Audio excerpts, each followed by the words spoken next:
What's going on, everybody? Today on the Real Estate Blueprint podcast, we're gonna do a little rapid fire for you on our horror stories as landlords. Well, John's got a couple of Airbnb stories, which will be interesting, but we'll allow you to hear on to this for you to decide if you really want to get into this. No, I'm kidding. These are, promise you, even as a disclaimer, even though these horror stories are horror stories and they're not our funnest experiences in times being a landlord, it does not compare to the pros and the return on the investment that has come from these properties. Does not compare. So who wants to go first? You want to go first? I'll go first. I'll go first. Yeah, I just want to piggyback off you. So this is not to discourage anyone. We want to give you the real. We want to give you everything that happens throughout real estate. Of course, you're gonna have some hiccups here as you go, but the benefits override all that bad stuff that happens. And every day is not gonna be like this. So the more properties you have, the longer you have them, you're gonna encounter some type of horror story. You just got to deal with it and move on to the next one. Give me the funny stuff. What you Number got? What you one, got? number one. What So I just happened? purchased my first three family, right? My very first three family. I just closed. Me and wifey did most of the like painting and minor stuff ourselves before we moved in. We move in first day. Keep in mind, I closed on December 17th, 2017. This is winter we're talking about, right? The week after we coming in, we move all of our stuff. We went to Walmart to get some groceries. Before going to Walmart, whatever reason, I'm going to the other property. The other apartments are vacant, right? I go upstairs. I'm like, I'm not paying for this heat. Let me turn this heat off. I'm not gonna have a high bill. Let me be cheap. Let me be cheap. I regret that. That's fine. So I turn it off. I went to the second floor and I turn it off. I go to Walmart. We probably shopping for 40 minutes to an hour. We come back. Wifey hears, like, what's that sound? I'm like, nothing. Don't worry about it. I don't know. So I'm like, the first day, night there, kind of. She's like, no, what's that sound? She goes to the broom. She sees water coming down. I Yeesh. go all the way to the top floor. So of course there's locks everywhere. So I had to find the key for each one. Like, what's going on? Pipe burst. Yeesh. So I'm Yeesh. calling. I'm a new homeowner. A new homeowner, right? So I'm calling my brother, a plumber that I worked with before. Like, hey, what can I do? What can I do? My brother I had to FaceTime him. He said, look for the main water line and turn it off. So I ran downstairs and I turned it off. Moral of the story: don't go cheap. Do not go cheap. I have many stories of going cheap where it bite me in the ass. I paid double, whatever the case is. But the good thing is, I moved in that day. Because if I would have moved in the next day, what would have happened? And the crazy part about it is that, and the other moral is keep your pipes warm. You know, like, because it's crazy because I had a little issue similar to that in Cleveland, but it wasn't as big as your story. But yeah, trying to get the gas on to keep the pipes warm during the winter in a house that's vacant. If you don't, the pipes can definitely burst as you experience. Damn, homie. It's that's one of them. All right, what I got? What I got? You see, yeah, Uh that's another story about that mindset. It was my first property I just closed. I dealt with it. I got the right team, the plumbers in place to take care of it, and then just move forward I got all before right, so getting any hints. here we go. Here we go. As we get warmed up, as we get warmed up. Here's an interesting one. So there was uh when we were living in one of our first property that we bought, we had some tenants move in, check their references, so on and so forth. It was two women, and their 3 kids. 2 women and their 3 kids. They were occupying a 5-bed, 1-bath space in my apartment, right? Plenty of space. 5 beds, 1 bath. I mean, of course, I would love to have 2, but that's okay. They move in, all right? And by this time, we had already got, we got our ring, so we can see, property, so on and so forth. So all is well. They're paying on time, and then, I'm sorry, we didn't even get to that part. They had just dropped their security deposit in the first month's rent. Awesome, thank you. Move in, here's the stuff. Let me know if you need anything. All good. I want to say about the 3rd day, somebody pops by to come see, whoever upstairs. No problem, good. You are entitled to have people come over, right? The next day, same person. Okay, no problem. All good. The next day, another person, a different person at this part starts going upstairs, like, okay, like, you're pretty active, you're pretty social, like, no problem, right? So after about like a week of this, we noticed on like the ring that like they were going in, but they were not coming out. So we're like, okay, there, you can have people stay over, like that's no, like you are entitled to have sleepovers, that's no problem, right? By the time like the 3rd week had came by, there had to be at least maybe 8 to 9 people that were actually living in that particular unit. And then by that time, like, I'm obviously going to work, wifey's staying at home. And there's a whole bunch of dudes that she's never seen a day in her life that are coming in and literally staying. Now they are literally residing in the property. Which at that point we were like, oh hell no, like I can't like I don't know what you think this is. So we had to kick them out, unfortunately. And it sucked because for them, as the people that were on the lease, they were nice. They were nice. They paid on time. We only kept them for about maybe 2 months. And then we had to give them out simply because of the simple fact that they literally moved their entire family upstairs above us, like literally one level. Did you keep the security deposit? Or you give it back? I did it. Now here you go. Like it was more so like we just want you out. If you keep the apartment in the same exact fashion, they kept it clean too. Like they kept it clean. So it was like you keep it in the same fashion where I ain't got to worry about like, any crazy turnover repairs or anything like that. Like just go. Like just go. Because it's not. And what I honestly felt was that not that they were trying to do it and be facetious about it. They was just trying to move their whole entire family into it. Right. So like they never caused crazy amount of ruckus. They weren't like outside loitering or like anything like that. It was just the fact that there was just way too many people upstairs that just were not on the lease that were now like living and now us being responsible for it and this and that. And it was just like, yeah, that's not the wave. So yeah, we had to kick them out. Hilarious. I'm just warming up. I'm just warming up. At least they left peacefully because at that point. It could have been annoying. Of course, like, it's always what you're like, that's always your concern, especially, if you're not in A+ areas, right? If you're not, then it's like, it's always going to be are you going to get somebody that's going to try to test you, going to try you? And it's like, well, like, it's very simple. Like, the lease is right here for a reason. So that way I don't like, if you have an issue, you know what I mean? Like, if I'm not doing something, you could uphold me to.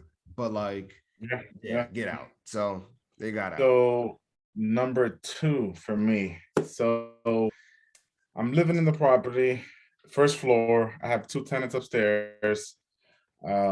Pretty calm, pretty quiet. Everyone's quiet. The 2nd floor tenant, he's in the Army. So basically he gets deployed for months in advance, for months in place, whatever the case is, then comes back. Sometimes I don't see him, sometimes I don't. I'm like, okay, whatever the case is. But then one night I hear like arguing, like very, very loud arguing, like what the fuck is going on? And then like slamming stuff too. And then it pretty much woke me and wifey up. Luckily the kids didn't get up. I'm like, yo, what the fuck is going on? I didn't know he returned. I thought it was someone else, but I didn't know he returned. So the next day, I don't know if it was the week after. Oh, I think I saw him a couple of days after. Like he apologized for everything, but he was basically telling me he was out deployed and his wife was taking care of the property. A 60-inch TV was broken. Whole basically his hard money was they were breaking stuff. So another altercation, probably a month after, the wife comes down, knocks on my door, and she basically told me that I think she's scared or he hit her. I don't know why I wasn't thinking. I go upstairs with her. Mind you, he's an army guy. Not all heroes wear capes. I'm like, sometimes you just do it and you don't even think.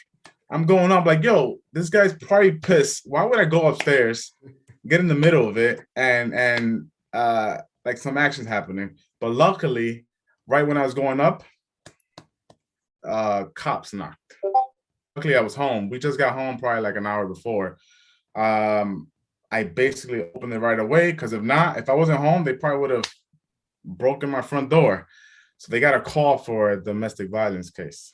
Basically, he hit her. So I just go back to back to my apartment. Like, what the fuck is going on? Whole bunch of cops coming. I locked the door and then I went to my apartment. Then more cops came. Luckily, I was there. I opened it and I opened up my other door because it's the second floor. I have 2 locks. Luckily, I was there because if not, they would have broken some doors. When I get to my apartment, me and wife are like, yo, what is going on? Out of nowhere, we hear wrestling. I'm like, yo, cops are upstairs. Who the fuck is wrestling? Yo, I'm like, yo, hopefully no shots are fired or something. I was going crazy. Oh, gosh. So basically what happened, and I hear yelling. The wife that called the cops are begging the cop not to take him. I guess that's the definition of a rider. And then he stayed, I think, in jail for a night overnight. They came the next day. I think they were trying to take the baby away because of domestic violence. But after that, they stayed together and, well, they moved out a couple months ago.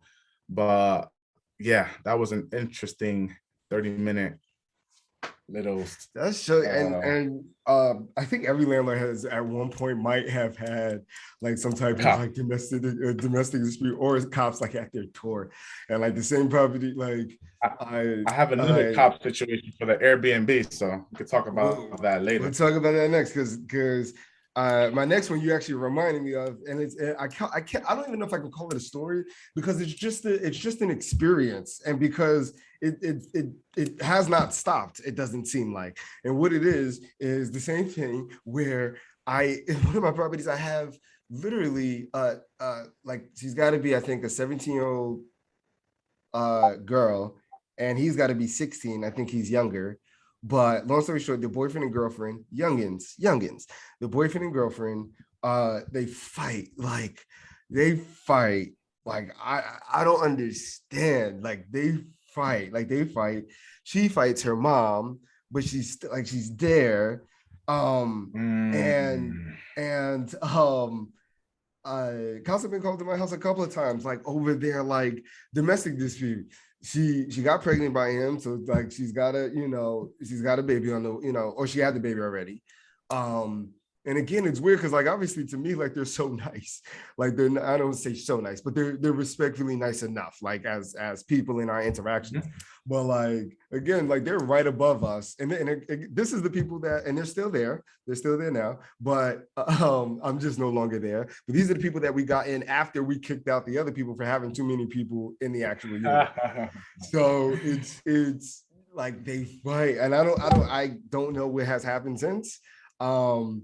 But I do know at one point one of my tenants had mentioned that like he could definitely hear them going at it. So I can't even call it a story because like that was my story while I was there. I would not unfortunately be surprised. And as long as like, if my tenants are not complaining about it, then cool.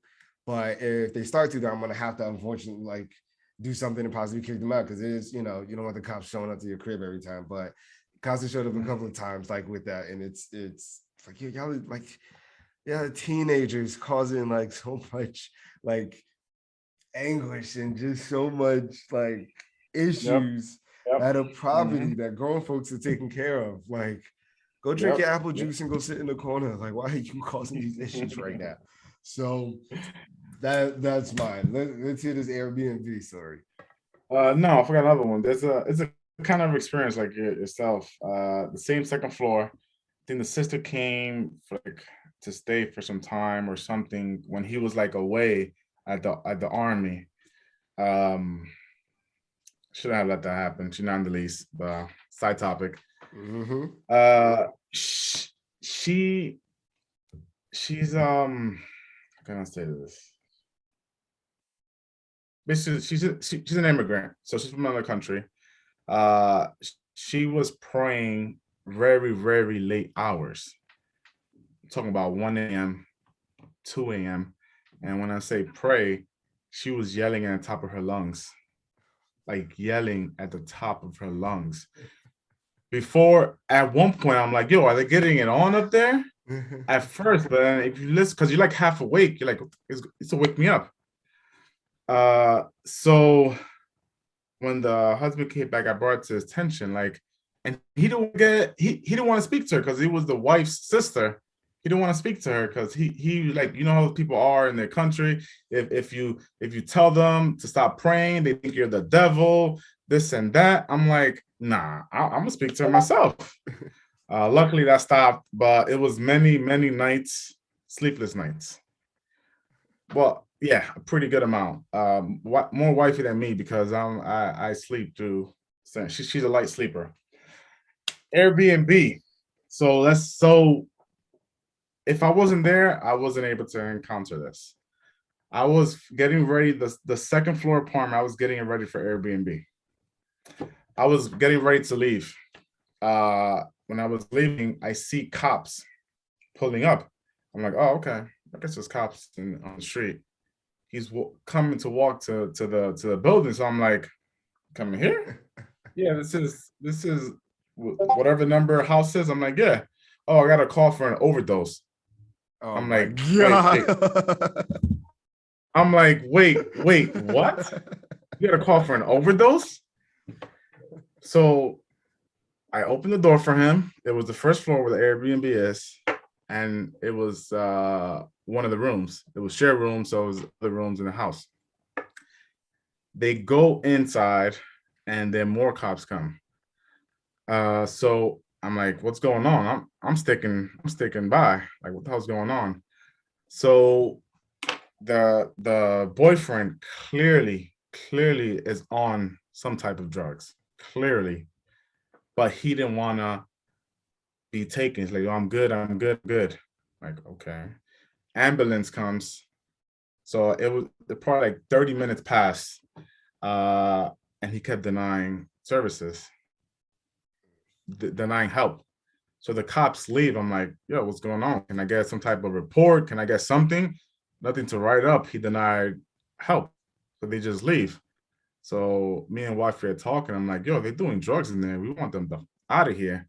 So we reach out. The good thing about Airbnb, we reach out to Airbnb, tell them the situation. I got cameras there. So I was able to get the pictures of cops leaving and ambulance coming in and out. They canceled the reservation because it's against Airbnb policy, and they were out the next day. Nice. But overdose, I'm like, yo. Do you know what he overdosed on? What a cliffhanger. What a cliffhanger. But yeah, he funny thing is that happened. He stayed for 30 days and then he booked again. He just left me a 5-star review. He booked again. That happens on the second day of his next 30 days. Jeez. I'm like, yo, you out of here. Yeah, gotta get out of there. Okay. And over the story, that's up there. That's up there. Let me see here. You might have me beat. I don't want to bring out the Top Gun yet. This one, that one's good. All right, I'll give you my last Hold one on, hold before on. my You're going before you. in order of Well, horror. I didn't know that. it wasn't. All right, here we go. I'm gonna give you uh I'll give you this one just so my listeners, just so if they gotta go to work, they can get this in here. So we're at home. This is for the 5 unit. Me and wife are at home, we're chilling, as with normal landlord stories, how most horror stories start. I was just minding my business, right? Just minding my business. And I get a call from one of my tenants. She's Brazilian. So her text etiquette ain't, the best. But all I get is, hey, water, something. Oh no, sorry. Her job calls me, and I don't know why her job called me, but her job called me and they're like, hey, yes, I'm calling on behalf of such and such who resides at your property. Yeah, she says that there's water, coming into, in the basement. So I'm like, oh crap, like water in the basement. I'm like, I don't even know why they're calling me, but like, long story short, I'm talking to her, and I guess her granddaughter or niece, one of them, was at the property, and so on and so forth, right? So then they say like, yeah, like sewage, and I'm like, oh god, like what are you talking about, like sewage, like so. I get the granddaughter on the line to or the niece, whoever it was, to actually find out what's going on. There is shit water that is backing up from the sewage, from the main sewer line. So it's not just my property shit, it's the city's shit water from all the other properties that is now backing into, of course, just my property. Nobody else's, but just into my basement. Into my basement. So, yes, about 2 inches, 2 to 3 inches off the ground is shit water that is filling the basement like up. And yes, I do have a finished basement apartment down there. So one of my tenants' apartment is literally getting filled. Her stuff is getting literally filled and soaked with shit water. So I have to call the restoration company, so on and so forth. Long story short, I called the insurance company, to file the claim. Luckily, the insurance company paid for it.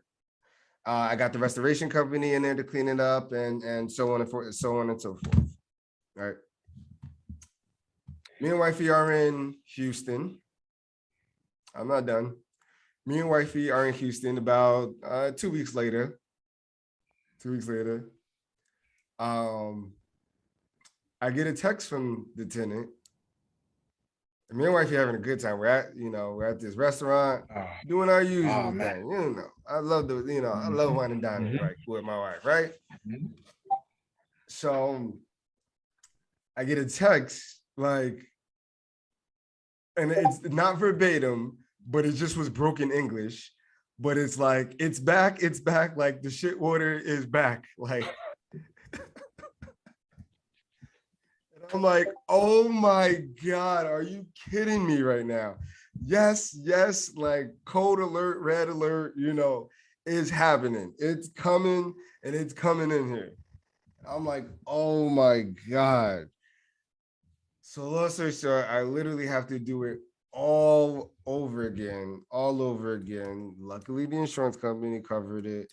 But again, this is why. So I remember So both claims insurance paid for? both claims, luckily, both claims got covered. Uh thank God. Yeah, but that wasn't Me and wifey's best nights because I definitely was amped up. I'm like, yo, why the is this happening? Da da da. Like, we're trying to call plumbers. Of course, like it's like 11:30, like 11:30 at night. It's like, what's going on? So and so. I'm like, unfortunately, yelling at wifey, just like, yo, we gotta keep calling. Like, come on, like we need to call people quick, so on and so forth. So yeah, that wasn't a fun night. That kind of messed up the night, just because simple fact, because it was nothing, it was something that was definitely urgent. It definitely needed to be taken care of. And it was just the fact that it was 11:30 at night, and who hopefully somebody, luckily they have the 24-hour service, but when can they leave their job to go to this job to, you know what I mean? So that was probably, I can probably say that was the worst, at least as far as like I want to say a repair. Thank God. Yes. Because from a tenant's perspective, just my one tenant who sucks at rent and has sucked at rent for as long as I have had her. That is my like just worst tenant financially, like off the paying and like just the absolute worst. And I can't kick her out just yet because I'm waiting on funds. But as soon as that is cleared, like I'm just done with it. And but yeah, I don't. You got more. For for Well, give us did your one insurance last good one. Give us one. Give us did the your best insurance one that you got. What happened? did your insurance go up after those claims? Your home Yes, insurance. yes, Okay, yep. gotcha. Um, I have similar issues with the sewage cloggage, so that's happened to me multiple times. Luckily, I was in the works of finish. The basement pretty much finished, but since it happened so many times, I never utilized it. Mhm. I actually put money into fixing it up, to finishing it up, but it happened so many times that I don't even bother. So, Mhm.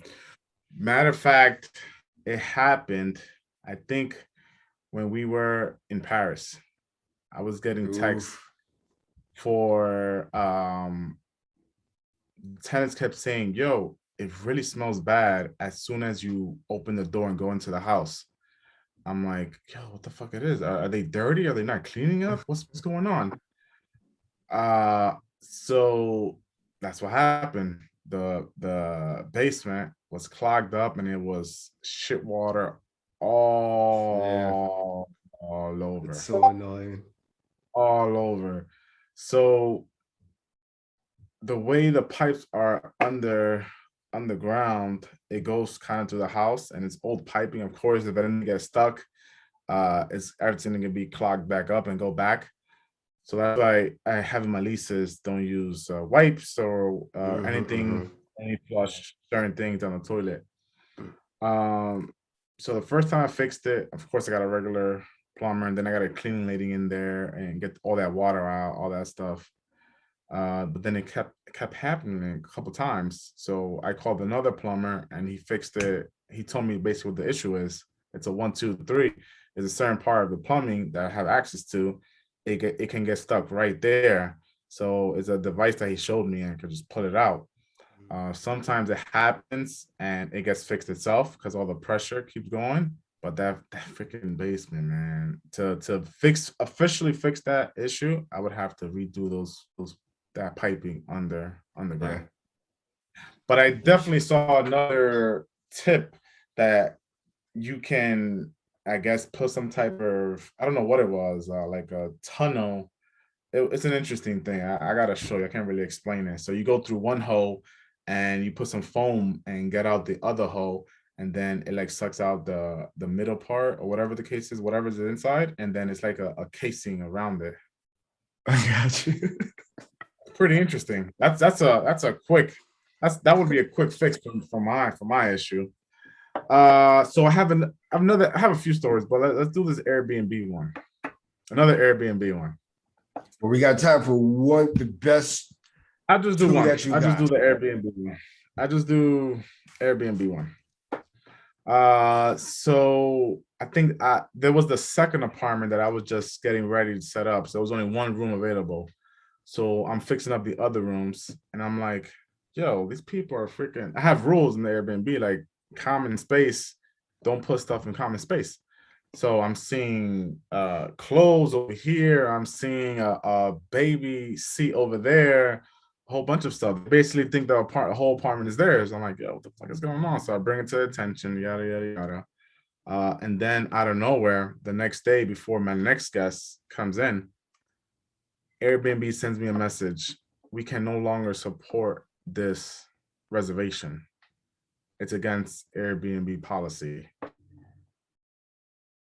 So I'm like, yo, what's going on? So I reached out to the Airbnb guests, like, yo, you gotta go. Airbnb is not supporting the policy anymore. So come to find out, fake account. They use either a fake account or they use some illegal money or something from an account. So I go to the apartment next day. It's an uncomfortable situation. They have so much stuff in that house. So I'm talking to them like, hey, Airbnb, yada, yada, yada, you guys got to go. They're very slow, very slow. I'm like, look, they told me to call the cops. I want to be the nice guy. I'm not going to call the cops. You guys got to go. So they start getting up faster. And she was trying to be nice to me, explain the story. This happened to me 2 weeks ago. They gave money back. I'm like, that's bullshit. Whatever. Get out. So they took like an hour to get all their stuff out. That's how much stuff they had in that one bedroom and across the other apartment. But end of the day, Airbnb didn't support their policy. The people moved out. And that's why I prefer Airbnb most of the times. And that's an interesting question. So as we finish, would you rather, if you had a choice, would you rather all your units just be Airbnb? No, it's good to mix it up. Okay. It's good to mix it up because right now it's mixed. I like it. Some Airbnb guests can be very picky and annoying. They want any little thing that they see, they call it an issue. And then if you get bad reviews, that hurts you as a guest, as a host. Right. And it can hurt your future rating. So I have one apartment that's pretty much renovated. I have another apartment that doesn't look so good. Guess which ones I have better reviews on? When it doesn't look so good. Yeah. No, the renovated one. Oh, I thought it was a plot twist. Okay. I thought it was no plot twist. But yeah, they're picky and they call out any little thing. They're complaining about other guests. Yada yada. So sometimes it can be a little annoying. But and you have that in a property where there's a tenant. Yeah. The other two are tenants, and then this is in the three family. Mm-hmm. And so the Airbnb is on the second floor. There's a tenant on the first floor, and a tenant on the third floor, and a tenant in the basement. And tenant on the third floor. Basement too, yeah. Both. So 3 other tenants. Got you. And then so 4 units total. Got you. And then the second floor is the Airbnb. Got you. Okay. All right. For that house, yeah. The other house is the first floor and second floor. And then how much it costs to give us an idea? You don't have to use your exact numbers, but give us an idea on how much it costs, like maybe to furnish a unit to start. Furnish, you're probably looking at least $2,500-$3,000. Oh, okay. It's not terrible. Okay. Yeah, and you could do either IKEA card, 0 interest, Wayfair card, 0 interest. So the first unit, I did the Wayfair thing. I think I bought 3 beds and 3 mattresses for under $1,000. Then I bought like a futon bed for like $150, like a rug here and there. Walmart for like decorations and computer desk and computer chairs. So I would say on the low end, like 2,000. You don't want to go too crazy, depending on what you're trying to market. Because if you're better area of Newark, you're gonna pay a little more for like better quality bed, better quality this. Yeah. So it's all relative. Okay. Cool. That works, man. Hopefully we didn't scare off the guests. but we just keeping it real, just as far as like what's happening. Again, it just doesn't compare to all the benefits that we've been able to experience by owning these properties, and just just a little bit more freedom, ironically, and just knowing that in a worst comes the worst scenario, you have something that legally requires somebody to pay you via contract and via that lease, and then something that's going to appreciate in value, where you're able to tap into that equity for whatever you need, and you don't have to work on it 24/7, nowhere near. So yeah, man, I pray I the easiest prayer is to say, I hope we have no more landlord horror stories, right? So I'm going to put that out there, because I'm definitely not going to welcome, just openly invite more landlord horror stories. In the event, as we continue to scale, in the event that we do run into more landlord horror stories, prayers that we're able to figure out the solution quickly and efficiently, and we're able to just do what we need to do, and it's just something else that we're able to work towards. But outside of that, we're going to continue to buy, continue to scale up these properties, and that's life. Yeah. So yeah, definitely last words. Be careful who you rent your property to. Do good screening, and don't rent to family and friends. That can be another horror story. I have another topic on that one, but we can save that for another episode. Rain of Failures. I'm so mixed on it. I'm so pro. I'm so 50-50 on it, because I can see how it can be so beneficial, and then I can also see how it can be like detrimental. But so this wasn't a family. This was actually a friend's cousin or something, and yeah, it was still in the circle of influence. So yeah, it is what it is. All gone, man. As always, thank you for sharing those horror stories. Thanks for showing us horror stories. Hopefully we don't go through anymore. But at that point, as always, if you're looking to get into the game, if you're looking to buy your next, whether it's single family or next multifamily, I definitely click the link on our bios on Jonathan, as far as the lending side, whether you need your FHA, conventional, and obviously on their search, being the go-to agent. As far as setting up on market, off market, we're here to serve. Be sure to click that link in the bio. All good. This is the real estate blueprint. Vacation home? Yeah, vacation home too. We can help with that as well. The whole kid caboodle down in Florida. We're here for it. Well, now I know, yeah. We're here for it. This is the Real Estate Blueprint Podcast. Signing off.